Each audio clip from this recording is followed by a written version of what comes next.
Well, what I remember most was the absolute shock of hearing those words, Steve has cancer. And I was overwhelmed and really frightened. I had a persistent cough that was not going away. I have 3 kids and they're always bringing something home, some virus, so I just assumed that I had a little bit of COVID or an extended cold. I was 59. I had never had coughing. I never had any breathing issues. But what I did have was back pain. I received the information. There were a lot of words that seemed really concerning. Malignancy, ground glass opacities. I finally was able to speak with a nurse practitioner, and she told me it looks very concerning for lung cancer. I had no idea that I was at risk for lung cancer. What I wish I would have known in that moment was that there are resources specifically to help me walk through this situation. MRI would show that I had cancer basically all over, but it was the news that I had lung cancer that was really heavy, because all of a sudden, instead of a treatable cancer, that I saw that as, like, how could I have it? You know, everybody who knew me said there's nobody healthier than Mary. She exercises, she eats well, you know, she does it, you know, she's very balanced in everything in her life. In the early days of my diagnosis, it was really a challenging time for me mentally. And all of those things that I thought my life would be, all of that went away. Well, A Breath of Hope gave us important information. It gave us support, and it gave us community. So we didn't walk through this alone. A Breath of Hope, in the early days, a friend of mine recommended their network to me and their website to me.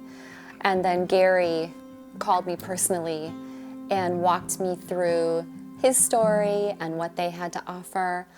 And it was so reassuring, because at that time I wasn't really talking to anyone with any experience with lung cancer. And now I feel so much hope for not just progress in lung cancer and research, but also just for living days filled with meaning. I had 2 students that worked with me. One of the students said, "You need a support group." And so she gave me the number, and I was really nervous. I joined on the phone call, and you know, I kind of introduced myself, and they were all very welcoming, and you know, they would tell, and some of them had been lung cancer survivors for longer than a year than I thought, or several years, or even, you know, 8 years. I remember hanging up from that phone call, and I called my daughter in tears, and I said, there's people who have lung cancer and they're still alive. I think people don't even realize how much that means when you think you're gonna die, and then all of a sudden, maybe I'm not. Now, Steve is 8 years cancer-free, and we have a family. We have 3 wonderful little grandchildren. We see quite a bit of them, and our lives would look very different. Yeah. If Steve wasn't here and we hadn't had that early catch. Prior to my diagnosis, I think I had a fairly high level of gratitude, but I can't express the level that has increased to since I get to enjoy these kids. I see a photo in front of me that are grandchildren that I would not have been able to without everything I've gone through to support A Breath of Hope.